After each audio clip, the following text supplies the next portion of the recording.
السلام علیکم ورحمۃ اللہ وبرکاتہ۔ بہت سارے حضرات یہ سوال کرتے ہیں کہ بینک سے جو سود ہمیں ملتا ہے اس سود کو اپنی ذات میں استعمال کر سکتے ہیں یا نہیں استعمال کر سکتے، اور اگر نہیں استعمال کر سکتے تو اس کو کہاں خرچ کریں، کس کو دیا جائے، وہ سودی مال کو کس کو دیا جائے۔ تو جواب یہ ہے کہ بینک کا کاروبار سود پر مشتمل ہوتا ہے جس میں شرکت کرنا اور مدد کرنا ناجائز ہے، جیسا کہ اس کی صراحت ایک حدیث میں ہے۔ چنانچہ صحیح مسلم کی حدیث ہے کہ اللہ کے نبی صلی اللہ علیہ وسلم نے فرمایا، لعن رسول اللہ صلی اللہ علیہ وسلم آکل الربا و موکلہ و کاتبہ و شاہدیہ، کہ رسول اللہ صلی اللہ علیہ وسلم نے لعنت فرمائی ہے سود کھانے والے پر، سود کھلوانے والے پر، اور سود کے لکھنے والے پر، اور سود کی گواہی دینے والے، سب پر لعنت فرمائی ہے، اور فرمایا ہم سواؤن، گناہ میں یہ سب کے سب برابر ہیں۔ یہ صحیح مسلم کی حدیث ہے اور حدیث نمبر 1598 ہے، جس سے یہ پتہ چلا کہ سودی کاروبار حرام ہے، ہر اعتبار سے حرام ہے، اور رقم جمع کرنے سے بھی بینک کی مدد ہوتی ہے، وہ بھی اس میں شامل ہے۔ البتہ اپنی رقم کے تحفظ کی اگر کوئی صورت نہ ہو یا حکومت کی جانب سے انسان بینک میں رقم جمع کرنے کا پابند ہو تو ایسی مجبوری کے وقت تحفظ کی نیت سے بینک میں جمع کرنے کی گنجائش ہے۔ چنانچہ یہ فقہ کا ایک اصول بھی ہے کہ الضرورات تبیح المحظورات، یہ اصول الاشباہ والنظائر کے اندر موجود ہے اور صفحہ نمبر 73 پر موجود ہے۔ الاشباہ والنظائر صفحہ نمبر 73 پر یہ اصول موجود ہے کہ جو ضرورتیں ہوتی ہیں وہ ممنوع چیزوں کو مباح کر دیتی ہے،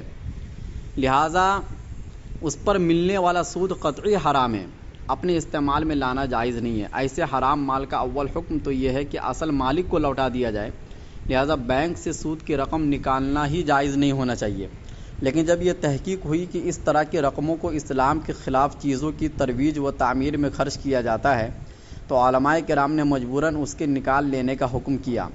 اور اس رقم کے دوسرے مصرف یعنی فقراء پر ثواب کی نیت کے بغیر خرچ کرنے کا حکم دیا، کیونکہ مال حرام اگر اصل مالک تک واپس نہ کیا جا سکے تو اس کے لیے فقراء میں صدقہ کرنے کا وجوبی حکم ہوتا ہے، یعنی ضروری طور پر اس کو فقراء میں صرف کیا جائے گا۔ چنانچہ اس طریقے کا مسئلہ کتابوں میں بھی ملتا ہے۔ چنانچہ معارف السنن جو ترمذی کی شرح ہے، علامہ یوسف بنوری رحمۃ اللہ علیہ نے لکھے، انہوں نے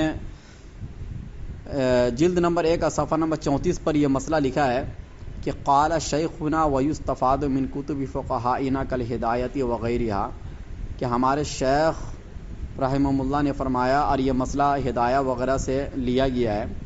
کہ جو شخص کسی مال خبیث کا مالک ہو اور اس کو مالک تک پہنچانا ممکن نہ ہو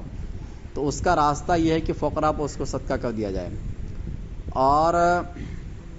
صدقہ کرتے وقت اس کی نیت یہ ہو کہ میں اپنے ذمے سے فارغ ہو رہا ہوں، ثواب کی نیت نہیں ہونا چاہیے۔ اور اسی طریقے کا ایک مسئلہ فتاوی شامی کے اندر بھی موجود ہے۔ چنانچہ عبارت اس طریقے سے ہے کہ وَيَرُدُّونَهَا عَلَىٰ أَرْبَابِهَا إِنْ عَرَفُوهُمْ،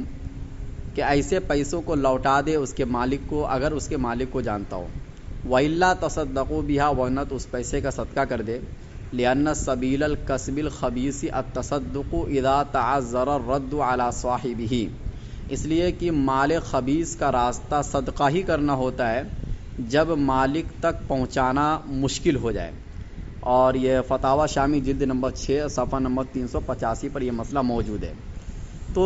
یہاں پر بھی ایسا ہی کہ چونکہ بینک سے جو ہمیں پیسہ ملتا ہے تو ظاہر سی بات ہے کہ بینک کو ہم واپس لوٹا نہیں سکتے ہیں،